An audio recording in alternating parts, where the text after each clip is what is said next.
बऱ्याच वेळा असं होतं की बाळ मांडीवर घेतलं किंवा जवळ घेतलं की रडायचं राहतं आणि बेडवर झोपवलं पुन्हा रडायला सुरुवात करतं.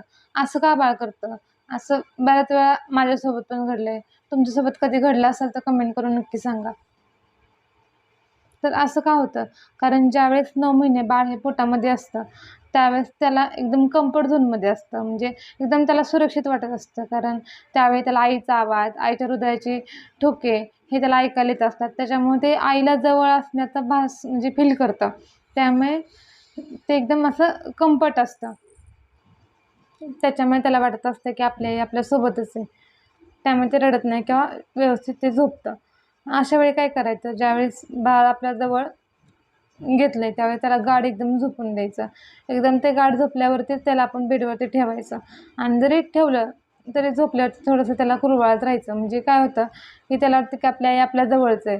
अशामुळे ते व्यवस्थित झोपतं. त्यामुळे यात काही काळजी करण्यासारखं कारण नाही. बाळ आपल्याजवळ आलं की राहतं आणि खाली बेडवरती ठेवलं की रडतं. ते त्याचं एन्व्हायर्नमेंट चेंज झाल्यामुळे ह्या सगळ्या गोष्टी होत असतात.